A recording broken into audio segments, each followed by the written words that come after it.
Buckle up, guys. Today we're dropping into a divorce case where a self-styled male Karen thinks he can outmaneuver the court. The judge sets the table. Trial held. Rulings made. But the final journal entry is stuck over wording fights. Both sides are present. Tensions are baked in. And we're moments from a showdown over objections, a lawyer trying to withdraw, and a client who wants control. District Court of Elk County, Kansas, case entitled in the matter of the marriage of Antonio Manuel Perez Beal and Sidney Page Simon. It's case number 2023 DM 300003. I will note that Mr. Perez Beal appears along with his attorney of record, Ronald Wood. Sidney Simon appears separately from her attorney of record, Lauren Schuler. This matter comes before the court at this time for further proceedings. Counsel, this court had conducted a trial in this case, made rulings and orders which should be journalized by now. As far as I know, the court does not have a journal entry of judgment and decree of divorce submitted as of this point. I also note that Mr. Wood has moved to withdraw his counsel for the petitioner in this case, which has actually been objected to by the opposing party. So I'm going to start with Ms. Schuler and ask her, the court hears that most objections aren't legal at all. They're attempts to rewrite the judge's rulings. Counsel lists a few true fixes, then explains a stalemate. The father wants reconsideration via the journal entry. Strategy becomes the story. The judge signals a priority. Settle the decree language before any exit motions. Stakes rise as precision versus persuasion collides. Where are we at on this case? Thank you, Your Honor. So, did you receive my exhibits? I did. Okay. So I did draft a journal entry. The proposed journal entry is Exhibit A. I did supply the email that I sent the journal entry, showing that I sent the journal entry to counsel, Mr. Wood. I sent that on Tuesday, May 13th. As you stated, we did have trial on May 7th. I did supply as well, which is reflected in the court filing, Exhibit C, which is Mr. Wood's objections. If you look at the objections, Your Honor, unfortunately, a majority of them are not actual legal objections. They are essentially requests to change your ruling. And I can go into further detail, but I would argue 80% of them are just requests to change your ruling. They're not actual legal objections. And I think that's where we're at a standstill. I was waiting on this hearing. What about the other 20%? I did make corrections that are appropriate. I did make them. Okay. So specifically, objection 1, 3, 7, 17, and partially 14 were all made. Missing a comma or referencing specifically the parties for joint legal custody. I did make those. But outside of that, the others are requests to modify your ruling. So I was waiting on this hearing to file a motion to settle the journal entry. So that's where we're at on the journal entry. I will wait to go over my objection to the motion if you would prefer that. All right, Mr. Wood, as far as the court's concerned, the court wants to settle this journal entry before allowing you to withdraw. I do understand the nature of your motion in this case, but I do note that on behalf of your client, you filed certain objections back on June 3 to the wording of the proposed journal entry of judgment and decree of divorce. Some of these cosmetic. Defense counsel describes getting pages of edits from his client, trimming out the frivolous, then being second-guessed and reported to the disciplinary administrator. It's the classic rift. Client demands total adoption. Lawyer filters to what's proper. When bar complaints enter the chat, trust collapses. Counsel frames many objections as rehearing requests. Exactly what a journal entry is not. Changes have been made, apparently. I understand that your client may not be 100% in agreement with the court's ultimate rulings in the case, but what this journal entry is intended to do is to simply document what the court did rule upon. So what's the problem here, Mr. Wood? Well, Your Honor, I received from my client approximately 4 pages of changes that he wanted to make in the journal entry. I took those at the best I could and made those objections known to the court the best I could that would not be considered frivolous or completely not allowed in this type of a review of the journal entry. So I did what I could. And then once I did that, then I received wording from my client that he was did not approve of what I have objected to, and wanted to know why I didn't use everything that he'd given to me as objections in the journal entry. So I did what I could to pare it down. What really concerned me, though, also is that I filed that on June 3rd, but on his what he had sent back to me objecting to what I'd sent, he'd start sending copies of that to the disciplinary administrator. And so that concerned me whenever the disciplinary administrators gets involved. Context lands hard. Criminal troubles, a missed divorce hearing while jailed, and a reconciliation that never came. Counsel says communication is broken down. Withdrawal seems inevitable. Opposing counsel confirms limited back and forth and notes the client's ethics complaint threat. The judge pivots back to business. First settle the wording, then we can talk exits. Process over drama for now. And indicates that, she didn't want to be involved with that. So I understand the court's position on withdrawing, but I had to put forth the objections that my client in some manner objected to with the understanding that I think some of his objections really would be more of a motions for rehearing or motion for modification. And that's a little bit of a problem when people are using the internet or whatever they're using to come up with attempting to practice law. And so they don't understand the distinctions between those and the objections to the journal entry. The journal entry is supposed to recite what this court had ordered. And it's not to be the objections to what the court had or whether you agreed or disagreed with what the court ordered. The journal entry is to reflect what the judge ordered. And whenever I get something saying, no, these are all the objections I have to the journal entry, and I'm sending these copies of all this to the disciplinary administrator, that concerns me that I've got someone, watching over my shoulder. He doesn't trust my abilities to do the work that I'm doing, doesn't understand with 46 years of experience that The judge opens Exhibit A and starts testing each objection against the record. Then the petitioner jumps in, insisting the draft misstates rulings and touting a transcript order. He veers to grievances, injuries, misappointments, and the judge yanks the focus back. The lesson is crisp. This isn't a retrial. The decree must mirror what was actually ordered, not what anyone now prefers. Know what I'm doing, but if he and I cannot communicate, if he continues to think that I'm not doing a job for him, then I just figured I had to withdraw, Your Honor. All right. Ms. Schooner, I'm going to go back to you for a moment. I trust that there's been some personal communication between you and Mr. Wood in an attempt to try to reconcile differences on the wording of the journal entry, perhaps a recent phone conversation or email chain or something? I did call Mr. Wood. I did let him know I was going to have to object because we were still in the process of working out this journal entry. You did order for some documentation to be provided to me by petitioner in regards to picking a vehicle. So I said, hey, get me that.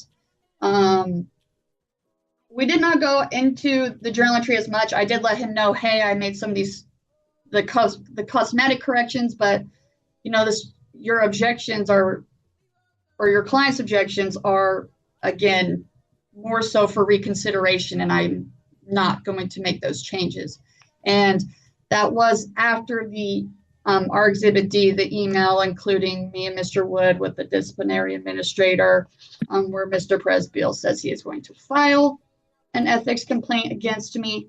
So not as much as I'm sure the court would prefer, but obviously with this email coming out, I believe Mr. Wood was trying to be as cautious as he could due to the situation. All right. So the first issue before the court is settlement of the wording of the journal entry in this case. And in doing so, I'm going to try to systematically go through here and determine, is there a legitimate objection to the wording used by Ms. Schooler in what I see as, I want to make sure everyone's on the same page as to what I'm referring to. In my exhibit notebook, it's Exhibit A, which is what I believe is Ms. Schooler's most recent attempt to draft an appropriate journal entry of judgment and decree of divorce. Is that correct? Yes, it is, Your Honor. All right. Obviously, the comma in number 1 has been resolved. Petitioner objects to the court's finding, and the petitioner will not respect the bond of the respondent. Oh, to the extent, apparently, that the petitioner will not respect the bond of the respondent in this matter. If that's consistent with a ruling from the bench, and I think it is, then that's not objectionable. May I make a statement? Methodically, the court overrules findings challenges grounded in prior evidence, protection from abuse history, co-parenting breakdowns, respect for the child's bond. Each line is tied to the record, not rhetoric. When interruptions mount, the judge threatens a mute or removal, authority asserted, pace maintained. The hearing spine is clear. Fidelity to the bench rulings, not fresh argument. Mr. Presbeal? Yes, sir. That's me. What's your statement? My concern here is several things in the journal entry are not written how the court ordered. I have recently filed for a transcript request for the judgment in this case. I've paid for that and I have a receipt for it. And a lot of the wording affects the legality of the court's judgment. And when it comes to getting involved with disciplinary administrator, I done that because Mr. Woods failed to address our son getting bit by a dog while in his mother's care, failed to address Sydney not showing up for exchanges. We're getting off the path here. Twice. No, sir, we're not. Okay. All right. Regarding number 2, the court will overrule any objection to this finding. Mr. Simon's actions in, as I recall, taking possession of the child at a bus stop, that alone gives this court pause and some reason to make a finding that the court has concern that Mr. Presbeal will not respect the bond of this child with his mother.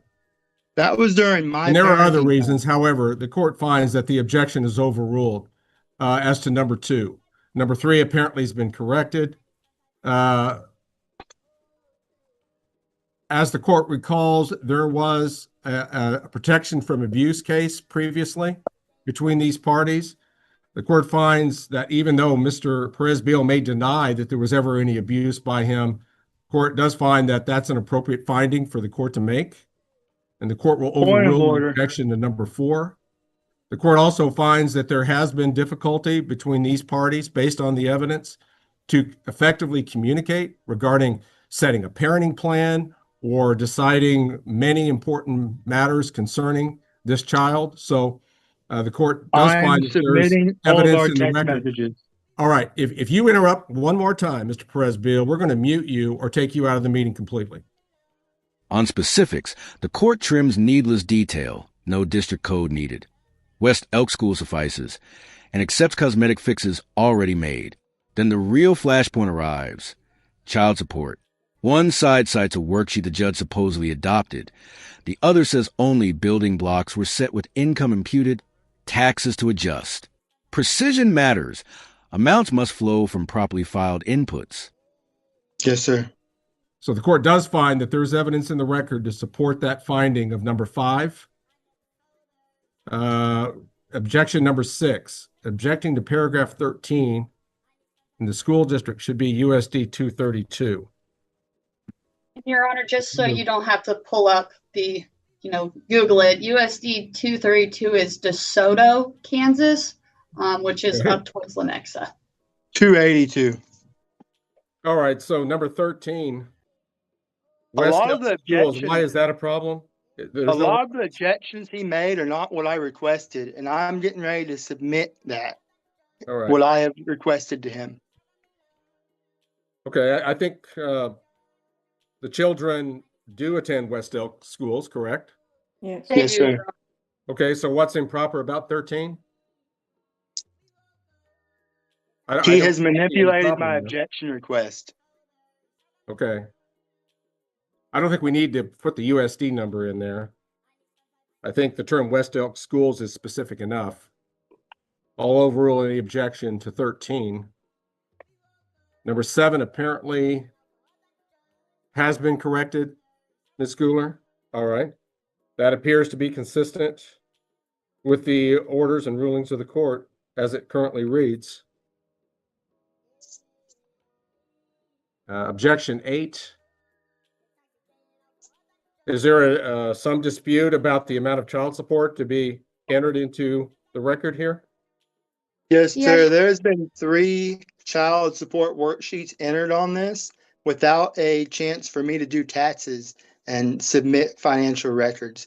And her most recent one states it was filed in, I believe, June 13th Okay, well, or May 13th. okay, wait a minute. Let's back up.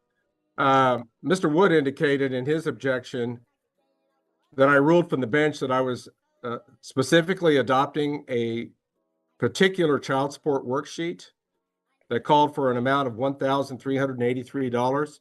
So why wouldn't that be appropriate, Ms. Schooler?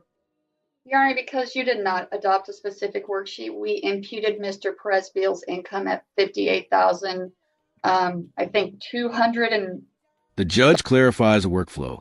Orders set the inputs. The software computes the outcome, and the final worksheet must be filed with a decree.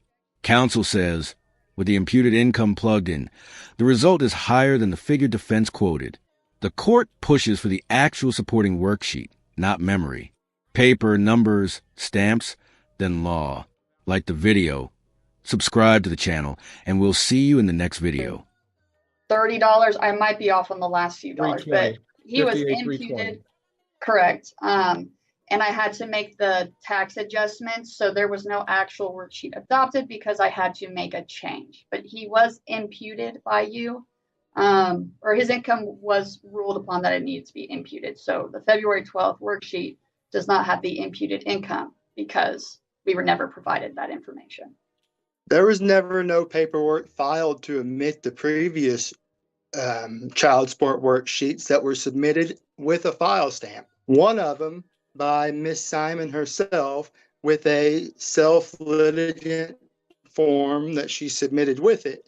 And Your Honor, I'm getting ready to file a motion and lay out a lot of things that have gone on here that I believe Miss Schooler and Mr. Woods are discussing and kind of having backroom conversations. Mr. Woods' motion to withdraw on our inability to see eye to eye on this is false. I use a phone recorder, and Mr. Woods previously told me, I believe it was the 10th, that he demanded $7,000, and if I didn't pay, he was gonna withdraw. All right. So Okay, extortion. I'm really just focusing on the child support worksheet, one issue at a time. I don't see your proposed worksheet, which calls for that amount. Ms. Schooler, it doesn't appear to be an attachment to your journal entry. What about the one, the respondent Okay, file? Mr. Presbeil, be quiet for a moment. December 20th. I'm addressing Ms. Schooler.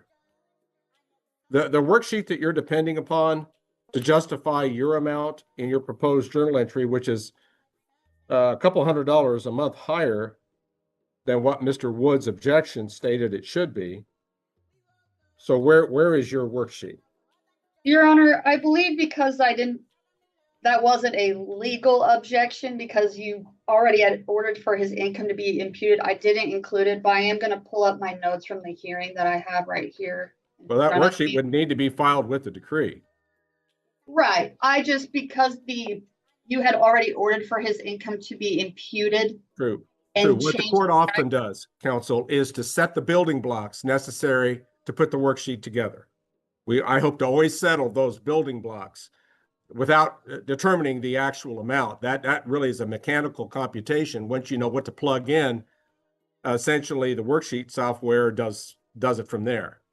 So I don't fault you in all respects here, Ms. Schooler. It's just that whatever worksheet is eventually generated based on the building block orders that this court has made, that needs to be included to support the child support amount, which is in the decree of divorce. But you're telling me that once you had adopted all the income numbers and put all the proper inputs in, it came out at $1,569 a month? I do believe so, Your Honor. Yes. I'm going to try to find it in what I sent to Mr. Wood.